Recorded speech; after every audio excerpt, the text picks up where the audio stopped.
Give him 2 seconds because I know that Roar was watching. Yeah, no problem. There he is. All right. Oh wait, no. He suggested him. All right. So here we go.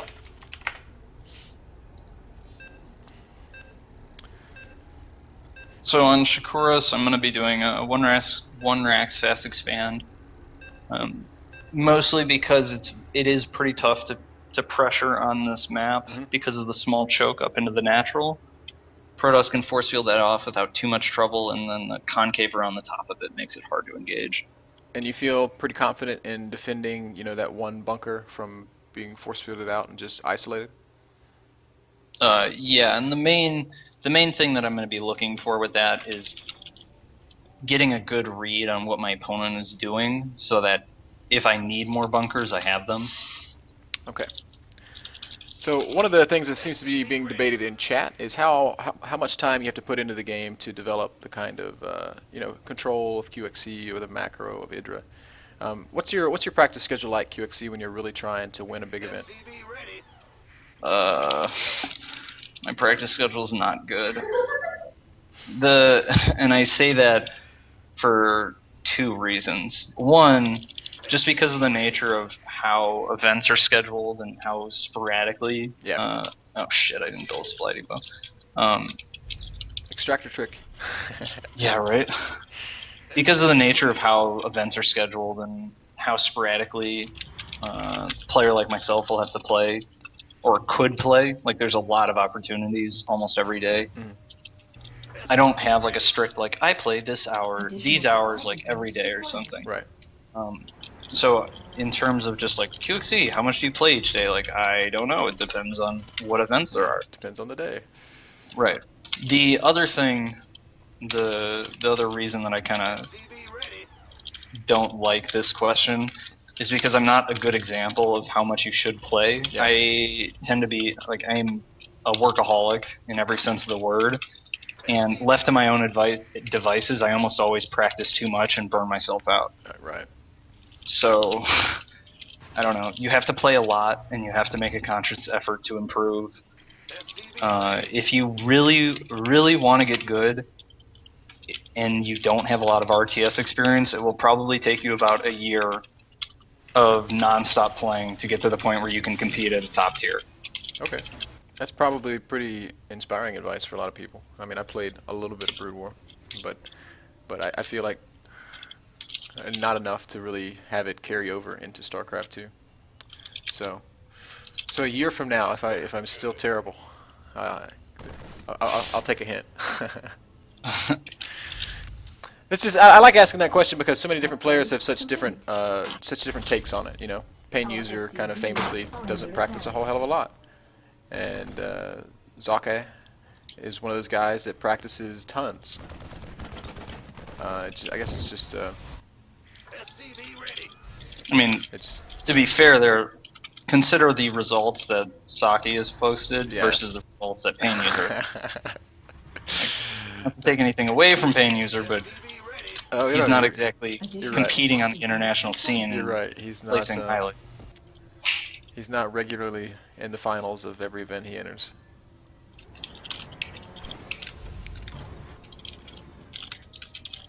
Both of them are still great guys, excellent players, and I love them both. Yeah. Get that disclaimer out of the way. Yeah. So we're kind of looking at the same thing as last game. Not exactly sure what he's doing. Could be fast Phoenixes. Going to try and see the first unit that comes out. If I can. Sentry. Oh, there's the expansion. Okay. So it is basically like a... This is actually a rather strange build from him, because usually that first unit would be a stalker, not a sentry. Just to shoot the scout away? It's just a generally stronger unit. Well, I guess that makes sense, because until you have concussive shells, he can pressure with that stalker. There's a number of reasons, and I think I'm going to be able to prove one of them. I'm going to try this. It's going to look real cool if it works, and real dumb if it doesn't. Okay. I'm gonna just hold my breath on this one. Just wait. I got a hunch. Oh, Mike, he's gonna be so mad. Well, you shouldn't do a build like this.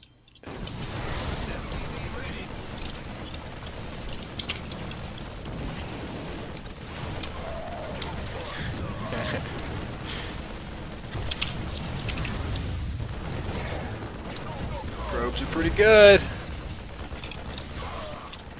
So are Marines.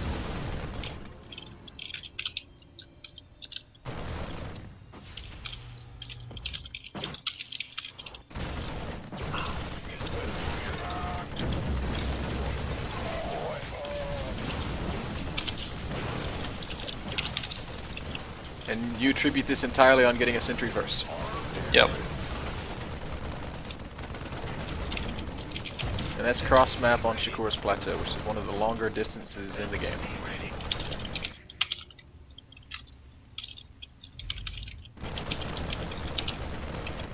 And Mike is really sad right now. He's not building anything. I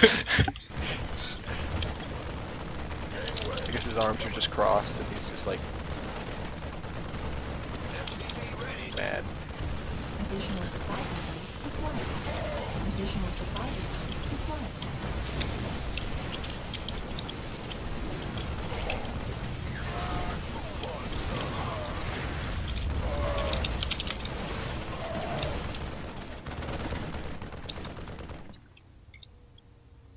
Armed and ready. We could use some help here. SCV ready.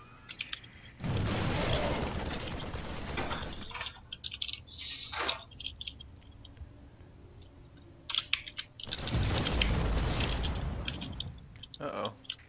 Lag spike. Stop, hold position, or attack move. Hold position. Definitely. You don't want the Marines to be able to get kited out. When I'm actually microing against them, it's all attack move.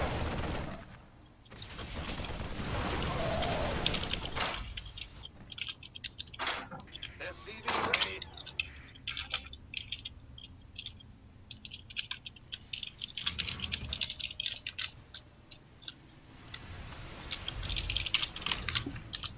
Is this a situation that it's possible for Protoss to come back from? It'd be real tough. He's behind in so many ways. We could use some help here.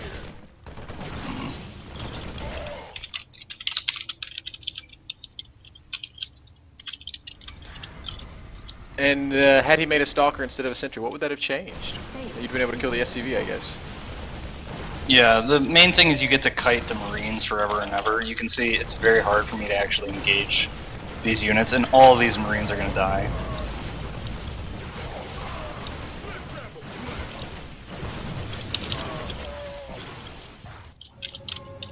But at this point, like, you can see my production. Yeah. Got a couple racks. Yeah, just a few. Just like one or two, you know, no big deal. Third command center's finishing up. This is going to be to actually take an expo, or are you just going to drop mules with it? No, I'm gonna take an expo. It'll take me a moment for all this production to kick in so that I can actually push out of my base, and he's gonna try and counter all in me, and he's gonna see that my army's too big, and GG. GG. Poor Mike. I'm going to have to send him a frowny face after that one.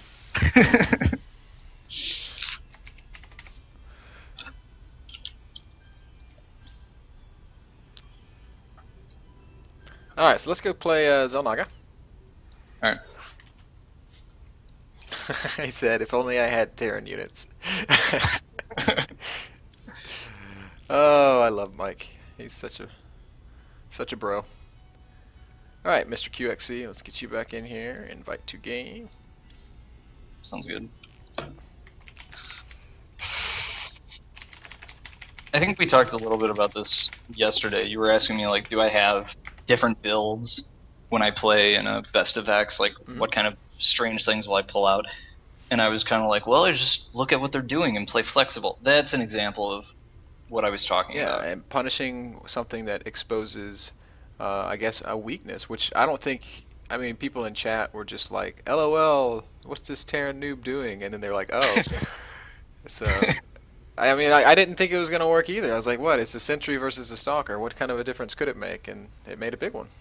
Yeah, it's a pretty big deal. One quick question before we jump into this next game, just because it crossed my mind while I was asking about your command center.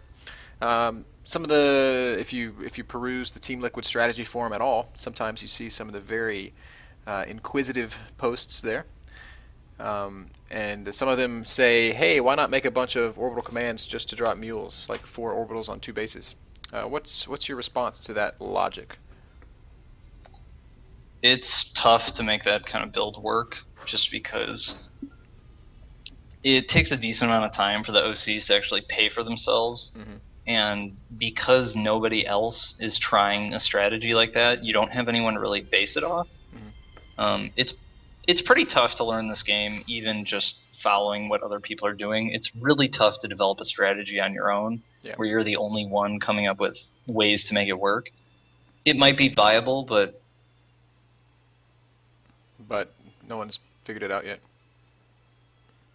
Or did I just drop your call again?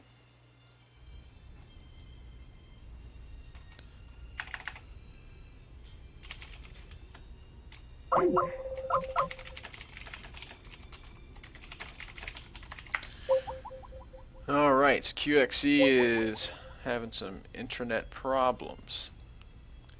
So hopefully we'll get him back. Oh, Kevin, you back? Hello? Okay.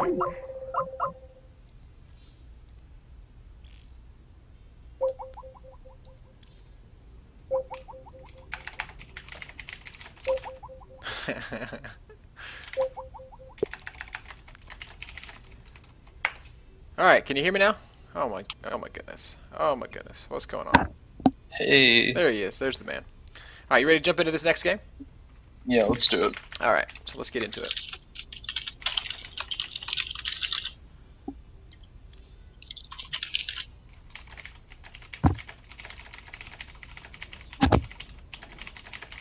As soon as Fade gives me the go-ahead. There it is. Alright, good luck, have fun. Good luck, have fun. Oh, I think the other reason I did that was because it felt like he didn't start the sentry right away out of his gateway. I feel like the gateway was idle initially when the core finished. I'm not sure if that's correct though. So just jumping on every little advantage you can. And that really is one of the things that separates good players from great players. Alright. Like I was watching Sheth play against Idra in their show match that they had a week or so ago.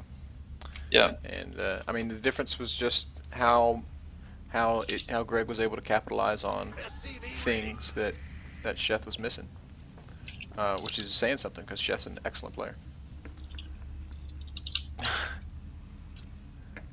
Oh, Fade. SCV ready.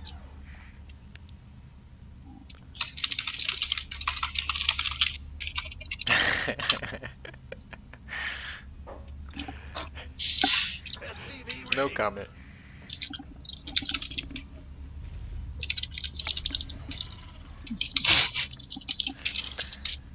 All right, so we're on Zelnaga Caverns, 2-player map. Does this mean the 2-rack is going to come back? This is going to be the 2 racks. The main reason for that is because of how big the map is. Sorry, how wide the choke is. It's very hard to defend that with a 1 rack's fast expand. I Additional understand. supply depots required. One thing that is nice, I might have misplaced that supply depot, I hope not. One thing that's nice about my 2 racks is it's very easy to defend proxy with. At least the way I defend. The way I defend proxies is I cancel all my gas, I stop doing whatever I was doing, and then I just start making barracks and marines. Yeah. And because I get my geyser so late, usually I can see any kind of proxy play before it has time to really develop, and then I can start adding racks. I think Optic proxied me on Shikuris the other day. I got up to 4 or 5 barracks. Okay. I think proxy is something that in the